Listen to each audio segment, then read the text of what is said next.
Em Mateus capítulo 19, a Bíblia vai contar a história de um jovem rico.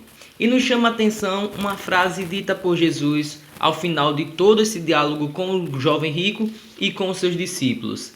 É mais fácil passar um camelo pelo fundo de uma agulha do que um rico e morar no céu. Essa frase ela tem sido alvo de debates no mundo teológico entre vários teólogos e existem várias interpretações a respeito dessa frase de Jesus. O que será que Jesus quis dizer? Vamos relembrar então primeiro um pouco da história para a gente entender em qual contexto é que essa frase foi dita. Um jovem rico se aproximou de Jesus e perguntou o que ele poderia fazer para ser salvo. Jesus o orienta a guardar todos os mandamentos e a seguir firme nos caminhos de Deus. E o jovem rico se gaba de si mesmo e de tudo aquilo que ele pratica. Ele diz, tudo isso eu já tenho feito. E Jesus diz, então te falta uma coisa. Venda tudo que você tem e dê para os pobres. O jovem rico ele achava que ele poderia ser salvo pelos seus próprios méritos, pelos seus próprios esforços. E Jesus mostrou que por mais que nós nos esforcemos, por mais que a gente se dedique em fazer sempre a vontade de Deus, ainda nos faltará algo que nos impossibilitará de adentrarmos o reino de Deus. Aquele jovem se entristeceu muito porque possuía muitos bens, tinha muitas riquezas. E nós podemos lembrar que Jesus em outro momento ele vai falar, né? Ali é onde está o teu tesouro, está o seu coração. E o coração daquele jovem rico estava nas suas riquezas, naquilo que ele possuía. E ele saiu triste e não seguiu a Jesus. E Jesus diz, quão difícil é um rico ir para o céu. É mais fácil passar um camelo pelo fundo de uma agulha do que um rico entrar nos céus. E os discípulos dizem, então se é assim, quem pode ser salvo? E Jesus vai dizer, o que é impossível aos homens é possível a Deus. Existem três interpretações para o que seria esse camelo passar pelo fundo da agulha.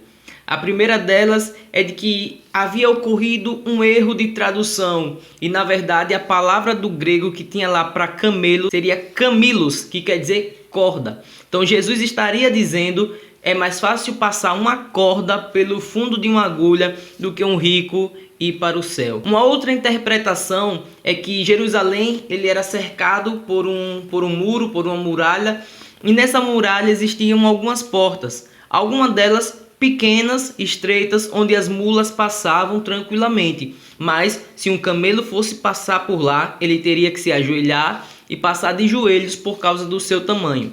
Então seria uma referência a essas portas. É mais fácil passar um camelo pelo fundo de uma agulha, com muita dificuldade, que seriam essas portas, do que um rico ir para o céu. E a terceira possibilidade é a hipérbole. Jesus estaria utilizando de uma hipérbole para dizer que era impossível que um rico fosse para o céu. Seria de fato um camelo, animal, passando pelo fundo de uma agulha literalmente falando. A terceira hipótese, que é do camelo e da agulha, é a hipótese mais viável, porque Jesus ele está utilizando de exagero para dizer que um rico ele não vai para o céu. É impossível para um rico ir para o céu. Em outras passagens, Jesus já utiliza desse artifício argumentativo para poder dizer o que ele quer, para ele poder se expressar. Ele vai falar em outras passagens que é melhor você arrancar o seu olho do que ir para o inferno. É mais fácil você arrancar sua mão. São hipérboles utilizadas por Jesus, né, para dar a ideia de importância, para mostrar quão importante é aquele assunto. O apóstolo Paulo faz muito a utilização de hipérboles. Quando ele vai falar nas cartas para as igrejas, ele diz que o evangelho ele já se propagou para o mundo inteiro, sendo que a gente sabe que isso é hipérbole porque o mundo inteiro não havia ainda conhecido falar sobre o evangelho de Jesus Cristo. Hoje em dia nós também fazemos isso, só que com coisas mais banais. Quando alguma coisa está demorando, você vai falar que essa coisa demora 300 anos para chegar, né? É um milagre você vir aqui. A gente sabe que não é um milagre a pessoa ter ido a certo lugar. Eu estou morrendo de fome, também é hipérbole muito utilizada. Mas naquela época era justamente para isso, para demonstrar que aquele assunto era um assunto interessante. Mas veja como se seguem as coisas. Os discípulos eles vão falar, então se é assim ninguém pode ser salvo. Por que os discípulos dizem isso? Porque naquela época acreditava-se que quanto mais rica a pessoa era, mais essa pessoa era abençoada por Deus. E quanto mais pobre era porque Deus estava castigando, Deus estava trazendo juízo para ela. Ela havia pecado, os seus pais tinham pecado. Vocês lembram da história de Jó? Jó era muito rico, muito abençoado e era respeitado por todos, porque pela riqueza de Jó, as pessoas sabiam que Deus estava com ele.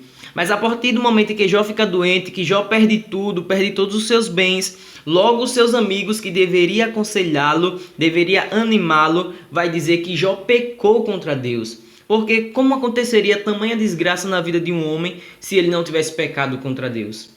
Então os discípulos, analisando que aquele jovem, um jovem rico, era impossível, nas palavras de Jesus, ir para o céu, então os discípulos perguntam, então se é assim, quem é que pode ser salvo? Se um rico que é uma pessoa abençoada por Deus, é uma pessoa que está com Deus ali em todo momento, Deus abençoa, Deus prospera, não pode ir para o céu, é impossível. Imagine uma pessoa pobre, então quem pode entrar no reino dos céus? E aí a frase mais marcante de Jesus vem na sequência: aquilo que é impossível para os homens é possível para Deus. O que Jesus está querendo dizer é que ninguém pode ser salvo por mérito próprio, por si mesmo, pelas suas forças, nem rico e nem pobre.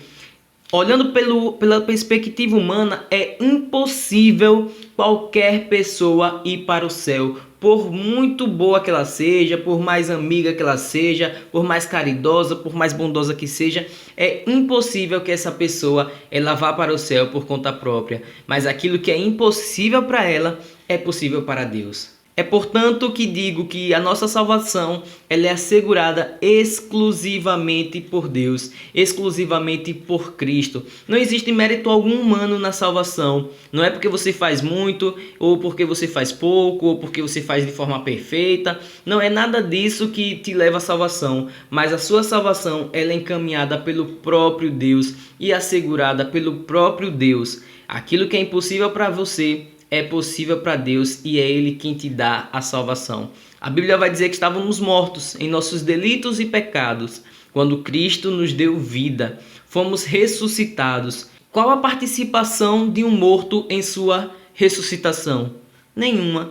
A participação exclusiva é daquele que o ressuscitou. Então nos alegremos, porque não podemos perder a nossa salvação, porque esta está assegurada por aquele que tem o controle de todas as coisas.